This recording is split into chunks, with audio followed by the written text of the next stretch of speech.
நீங்கள் வெஸ்டர்ன் மீடியாவை பார்த்துட்டு நிறையா இன்ஃப்ளூயன்ஸ் ஆகிறாங்க.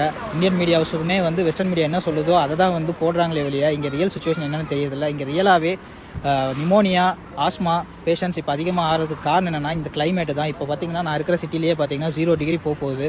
ஸோ இந்த கிளைமேட்டில் டிசம்பர் ஜனவரியில் இப்போன்னு இல்லை, நான் வந்து 2013 சைனாவில் இருக்கேன். எப்பயுமே டிசம்பர் ஜனவரி பிப்ரவரி மந்தில் நிமோனியா வந்து கொஞ்சம் அதிகமாக தான் இருக்கும். அதே மாதிரி இன்ஃப்ளூயன்ஸான்னு சொல்கிறது, ஃப்ளூ, இது எல்லாமே நார்மலாகவே அதிகமாகும் டியூ டு கிளைமேட் சேஞ்சஸ் தான். இதை வந்து மற்றபடி இவங்க சொல்கிற மாதிரி புது வைரஸ் உருவாயிருக்கு, திரும்ப பேண்டமிக்கா, லாக்டவுனா, சைனா ஃபுல்லாக லாக்டவுனு, எமர்ஜென்சி அனௌன்ஸ் பண்ணாங்க, இங்கே இருக்கிற மக்கள்லாம் ரொம்ப கஷ்டப்படுறாங்க, சைனா அரசாங்கம் மறைக்குதுங்கிற மாதிரி எந்த ஒரு சுச்சுவேஷனும் கிடையாது. நீங்கள் உண்மையான கல நிலவரத்தை பாருங்கள். இந்த யூடியூப்பில் உட்காந்துட்டு தமிழில் இங்கே சைனா வந்திருக்கவும் மாட்டாங்க, வந்து பார்த்துருக்கவும் மாட்டாங்க, அதே மாதிரி இங்கே என்ன நடக்குதுன்னு தெரிஞ்சிருக்காது, சும்மா அடிச்சுடுறது இஷ்டத்துக்கு.